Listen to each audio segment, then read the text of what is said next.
हरियाणा के दंगल में तमाम राजनीतिक पार्टियों ने अपने अपने योद्धा उतार दिए हैं। तो हरियाणा की सबसे बड़ी विधानसभा सीट बादशाहपुर से इस बार बीजेपी ने पूर्व कैबिनेट मंत्री राव नरवीर सिंह पर दाव लगाया है। सर, किस तरह से देखते हो, बीजेपी ने एक बार फिर आप पर दाव लगाया है, किस तरह का मुकाबला और क्या मुद्दे इस बार? भारतीय जनता पार्टी ने 2014 में मुझे टिकट दिया था और मैं यहां से विजयी हुआ था। 2019 में भारतीय जनता पार्टी ने टिकट दूसरे को दिया, वो चुनाव हार गया।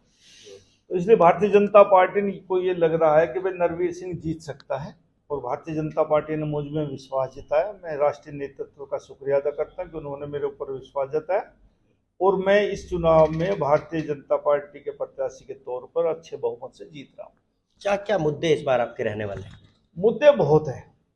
एक मुद्दा की मैं गिनाऊं तो कई घंटे लग जाएंगे। बहुत मुद्दे हैं। गुड़गांव में बढ़ता हुआ शहर में समस्याएं होती रहती है, समय अनुसार उनका समस्या का समाधान नहीं करोगे तो आप मुद्दे भयंकर रूप ले लेंगे। इसी प्रकार इस गुड़गांव में 5 साल में एक तो सारे एमएलए हमारे भारतीय जनता पार्टी के नए बने और बादशाहपुर विधानसभा के हालात ये रहे कि यहाँ से एक निर्दलीय प्रत्याशी जीत गया और उतना काम वो नहीं करवा पाए जो लोगों ने उम्मीद करके बनाया था। तो इसलिए समस्याएं विकराल रूप धारण कर रही हैं और यदि इस 5 साल में भी हम समाधान ना कर पाए तो आने वाले समय में लोग हमें भी माफ नहीं करेंगे और आने वाली जनता हमारा भी बुरा हाल कर देगी। तो मेरा यह इरादा है कि सरकार बने तो भाई यहाँ ट्रैफिक व्यवस्था अच्छी हो, यहाँ शिक्षा की व्यवस्था अच्छी हो, हॉस्पिटलों की व्यवस्था अच्छी हो और यहाँ आवागमन के लिए कम से कम 18-20 अंडरपास यहाँ बने।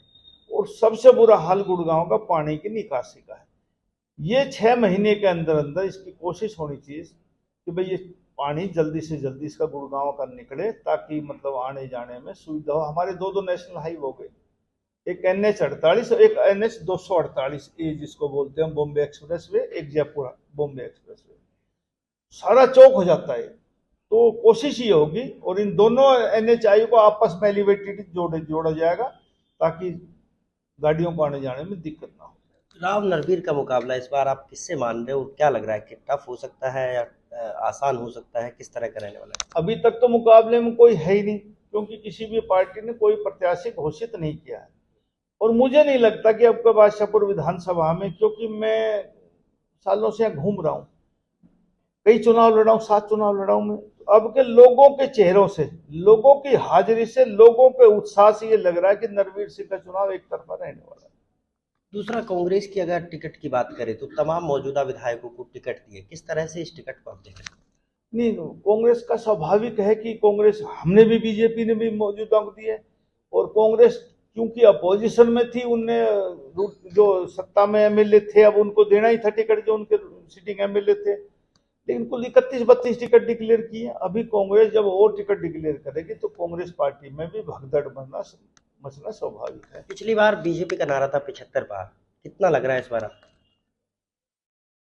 मुझे लग रहा है कि पूर्ण बहुमत की सरकार बन जाएगी भारतीय जनता पार्टी। ठीक, थैंक यू। तो ये थे हमारे साथ पूर्व कैबिनेट मंत्री राव नरवीर सिंह, जिनका मानना है कि इस बार हरियाणा में तीसरी बार भारतीय जनता पार्टी की सरकार बनने जा रही है। गुरुग्राम से नीरज अम्बाव का सूर्य समाचार।